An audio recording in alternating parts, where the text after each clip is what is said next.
Assalamualaikum warahmatullahi wabarakatuh. Kali ini saya akan membahas mengenai keamanan informasi. Literaturnya sama seperti sebelumnya. Kemudian materi pertama adalah keamanan informasi. Keamanan informasi digunakan untuk mendeskripsikan perlindungan baik peralatan komputer maupun non-komputer dari penyalahgunaan dari pihak-pihak yang tidak berwenang.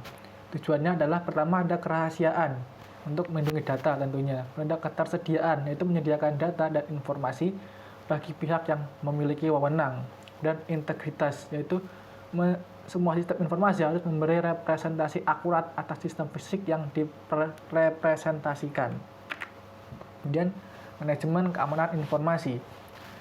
Aktivitas untuk menjaga agar sumber daya informasi tetap aman disebut manajemen keamanan informasi atau ISM. Aktivitas untuk menjaga agar perusahaan dan sumber daya informasi tetap berfungsi setelah adanya bencana disebut manajemen keberlangsungan bisnis atau BCM. Nah, tolak ukur keamanan informasi adalah tingkat keamanan yang disarankan yang dalam keadaan normal harus menawarkan perlindungan yang cukup terhadap gangguan yang tidak terotorisasi. Apabila perusahaan mengikuti pendekatan ini, maka disebut dengan kepatuhan terhadap tolak ukur atau benchmark compliance. Dan ada ancaman. Ancaman keamanan informasi adalah orang, organisasi, mekanisme, atau peristiwa yang memiliki potensi untuk membahayakan sumber daya informasi perusahaan. Nah, dapat bersifat pertama, internal dan eksternal.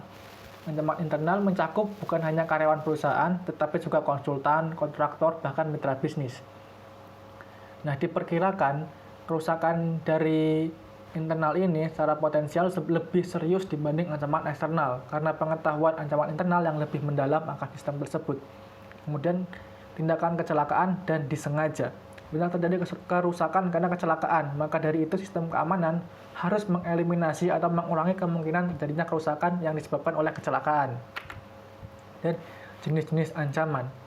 Malicious software atau malware terdiri dari program-program lengkap atau segmen-segmen kode yang dapat menyerang suatu sistem dan melakukan fungsi-fungsi yang tidak diharapkan oleh pemilik sistem.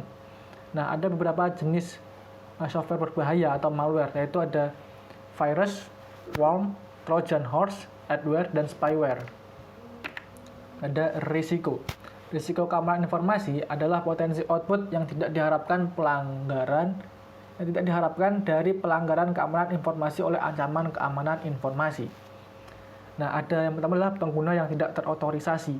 Terjadi ketika orang-orang yang biasanya tidak berhak menggunakan sumber daya perusahaan mampu melakukan hal tersebut. Dan penghancuran yang tidak terotorisasi dan penolakan layanan. Seorang dapat merusak atau menghancurkan piranti lunak maupun piranti keras, sehingga menyebabkan operasional komputer tidak berfungsi. Dan modifikasi yang tidak terotorisasi.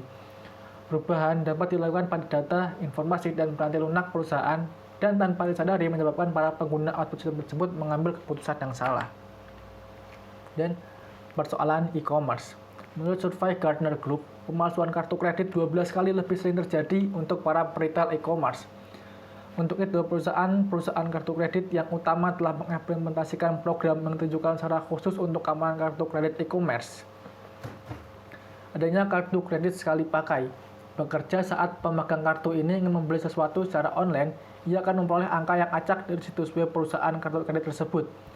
Angka inilah dan bukannya nomor kartu kredit pelanggan tersebut yang diberikan kepada pedagang e-commerce, yang kemudian melaporkannya ke perusahaan kartu kredit untuk pembayaran.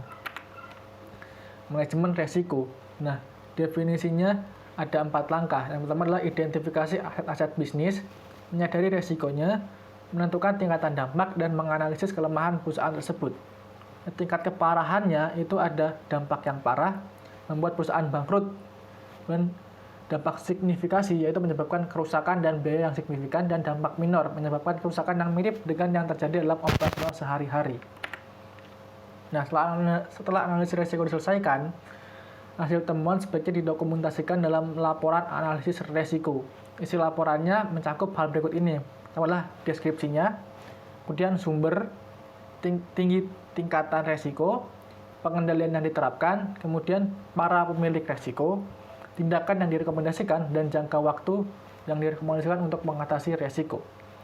Nah, jika perusahaan telah mengatasi resiko tersebut, laporan harus disesuaikan dengan cara menambah bagian akhir, yaitu apa yang telah dilaksanakan untuk mengatasi resiko. Kebijakan keamanan informasi. Kebijakan keamanan harus diterapkan untuk mengarahkan keseluruhan program. Ada 5 fase. Fase pertama adalah inisiasi proyek, fase kedua penyusunan kebijakan, fase ketiga konsultasi dan persetujuan, fase keempat kesadaran dan edukasi, fase kelima penyebarluasan kebijakan. Nah, nilai kebijakan terpisah yang dikembangkan untuk satu keamanan sistem informasi dan pengendalian akses sistem, keamanan personel, keamanan lingkungan dan fisik, keamanan komunikasi data, klasifikasi informasi, perencanaan kelangsungan usaha, dan akuntabilitas manajemen. Ada pengendalian. Pengendalian atau kontrol adalah mekanisme yang diterapkan baik untuk melindungi perusahaan dari resiko atau untuk meminimalkan dampak resiko tersebut pada perusahaan jika resiko tersebut terjadi. Ada 3 pengendalian. Yang pertama adalah pengendalian teknis. Technical control adalah pengendalian yang menjadi satu di dalam sistem dan dibuat oleh para penyusun sistem. Ada pengendalian akses, dilakukan oleh 3 tahap, yaitu identifikasi, autentifikasi, dan otorisasi. Ini adalah sistem deteksi gangguan, yaitu mengenali upaya pelanggaran keamanan sebelum memiliki kesempatan untuk melakukan perusakan. Ada lagi firewall, yaitu membangun dinding pelindung. Firewall berfungsi sebagai penyaring dan penghalang yang membatasi aliran data ke dan dari perusahaan tersebut dari internet. Ada 3 jenis firewall, yaitu penyaringan paket, tingkat sirkuit, dan tingkat aplikasi. Ada pengendalian kriptografis. Data dan informasi yang tersimpan dan ditransmisikan dapat dilindungi dengan pengungkapan yang tidak terotorisasi dengan kriptografi, yaitu penggunaan kode yang menggunakan proses-proses matematika. Ada pengendalian fisik. Nah, perusahaan dapat melaksanakan pengendalian fisik hingga tahap tertinggi dengan cara menempatkan pusat komputernya di tempat terpencil yang jauh dari kota dan jauh dari wilayah yang sensitif.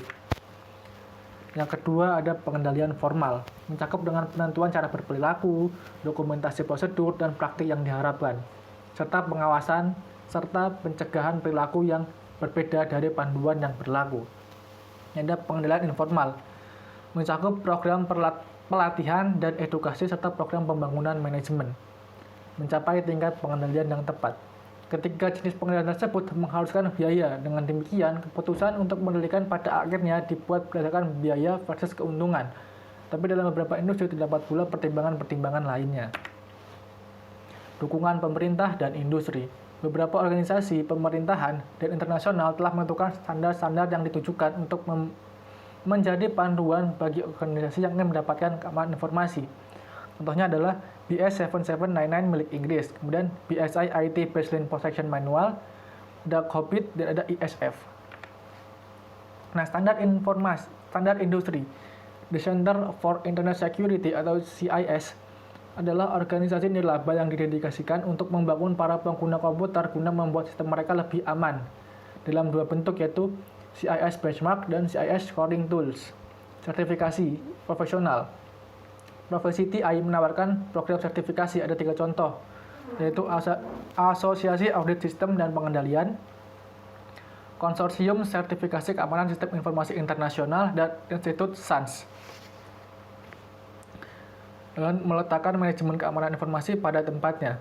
Kebijakan ini dibuat berdasarkan identifikasi ancaman dan resiko ataupun berdasarkan panduan yang diberikan oleh pemerintah dan asosiasi industri.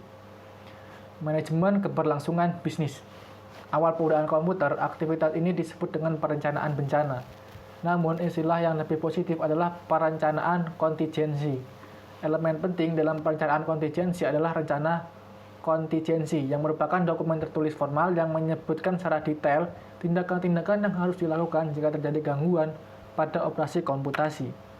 Terdapat rencana yang umum, yang adalah rencana darurat, menyebutkan rencana-rencana yang akan menjaga keamanan karyawan jika bencana terjadi. Rencana cadangan. Perusahaan harus mengatur agar fasilitas komputer cadangan tersedia seandainya fasilitas yang biasa hancur atau rusak. Kemudian rencana catatan penting adalah dokumen kertas, microfilm, dan media penyimpanan optis dan magnetis yang penting untuk meneruskan bisnis perusahaan. Dan sekian materi dalam video kali ini. Terima kasih, sampai jumpa di minggu depan.